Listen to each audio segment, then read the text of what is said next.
Et je me dis que si j'avais pas écouté ce que mes professeurs m'avaient dit, j'aurais peut-être continué dans cette voie-là. Au début, je voulais pas du tout faire ça, mais vu que j'ai eu des problèmes de santé, j'ai pas pu aller à l'école. Je suis pas sûre d'y arriver, je sais qu'il y a des chances que ça se réalise pas, mais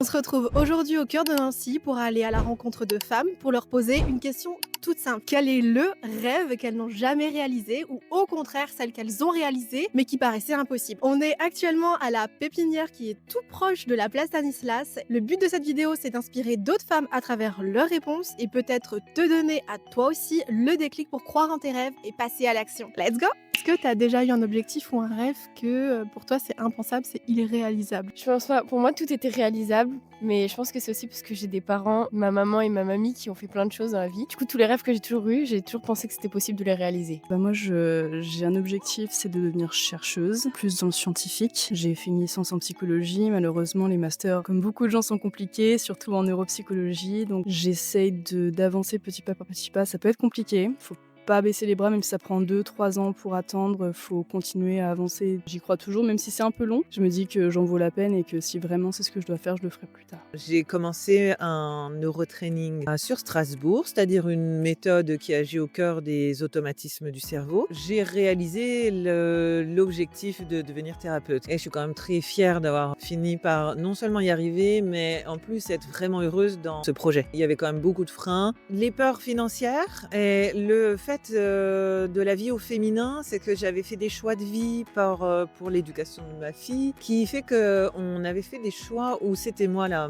femme, la maman, qui avait fait le choix de pas beaucoup travailler. Et donc j'étais infirmière à l'époque, mais je travaillais de nuit et à temps partiel à mi-temps. De là, gérer un gros projet comme celui-ci, c'était reporté sur mes épaules quand même beaucoup plus de charges. Et puis la peur de se lancer dans le vide que je retrouve aujourd'hui auprès de toutes mes amies qui veulent se lancer, surtout quand il y a un crédit. Et là, moi j'avais 50 000 € de crédit, plus une location de local, donc c'était quand même un démarrage qui demandait beaucoup de courage et de se lancer les deux pieds dans le vide. Donc moi, j'ai un rêve de vivre de la musique depuis que je suis petite, donc d'être chanteuse. Et j'ai pas encore réalisé ce rêve parce que je suis encore au lycée. J'essaye de me lancer, tout ça. J'ai jamais lâché ce rêve. Même si à chaque fois on me dit oui, concentre-toi plus sur l'école, j'essaye malgré ça de toujours continuer la musique. Pour toi, vraiment, c'est acquis, c'est quelque chose, t'es sûre d'y arriver? Je suis pas sûre d'y arriver, je sais qu'il y a des chances que ça se réalise pas, mais je vais tout donner pour. Moi, j'ai que 16 ans, donc pour l'instant, j'ai quand même quelques objectifs de vie que j'ai pas forcément atteints parce que, comme j'ai dit, je suis assez jeune. J'aimerais déjà devenir psychothérapeute. Donc, en gros, pour ceux qui savent pas, c'est comme psychologue, mais sans les études. En fait, c'est grâce à des formations. Au début, je voulais pas du tout faire ça, mais vu que j'ai eu des problèmes de santé, j'ai pas pu aller à l'école et donc en fait je me suis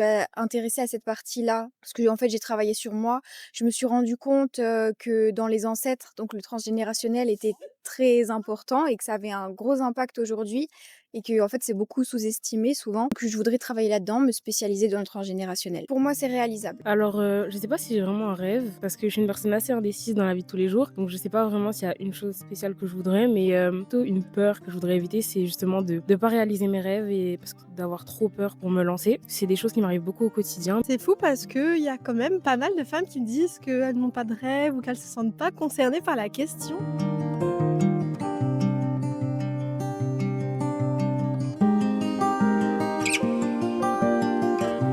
Est-ce que tu as d'autres objectifs ou vraiment des rêves, tu penses, qui sont inimaginables, infaisables? Faisable sera toujours voyager, faire le tour du monde, parce que j'ai une peur bleue de l'avion. Je me dis, est-ce que j'arriverai à surmonter ça? Mais peut-être un jour. Pour moi, là, en ce moment, actuellement, c'est insurmontable. Mais ça ne sera peut-être pas dans 2 ou 3 ans. C'est un peu nul, mais...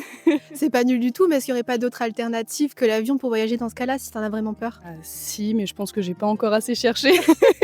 Parce que finalement, à part, et encore même pas, tu pourrais très bien tout faire en voiture, en bus, en train, il y a aussi les bateaux, enfin il y a vraiment énormément d'alternatives, il n'y a pas seulement l'avion, même si c'est plutôt pratique et rapide, mais dans ces cas-là, si t'as peur, il y a vraiment beaucoup de choses finalement. Si, c'est vrai, vu comme ça paraît plus simple. Faut encore que j'y travaille et au moins le travail sur soi sera déjà fait avant et le voyage sera beaucoup plus agréable, on va dire ça comme ça. Et une priorité aux études peut-être? Ouais. Est-ce que vous pensez que les femmes peuvent moins réaliser leurs rêves que les hommes? Il y a aucune raison pour moi. Ouais. Non, il peut y avoir des obstacles en plus, mais sinon, non. Il y a encore quelques années, j'aurais dit oui. Maintenant, on voit de plus en plus de femmes doctorantes, parce que je suis abonnée à différents journaux, etc., magazines, qui en parlent de plus en plus. Ça me fait vraiment plaisir, que ce soit dans la médecine, dans la psychologie, dans la sociologie, dans tous les domaines. On a de plus en plus de femmes représentées qui font, comment dire, avant... On voyait pas trop leurs travaux, on les cachait un peu, maintenant on les met en avant et ça me fait tellement plaisir parce que je me dis que la petite fille que j'étais qui rêvait de devenir archéologue ou plein de choses toujours dans le scientifique, n'y croyait pas et on m'a dit non mais ne fais jamais de l'archéologie parce que s'il n'y a pas de boulot.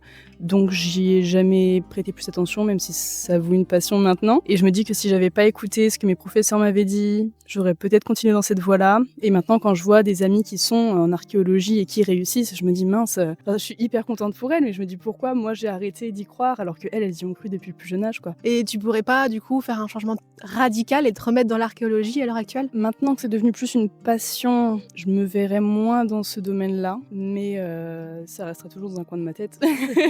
Ça se trouve, dans 20 ans, on te retrouve, tu seras la meilleure archéologue, tu sais.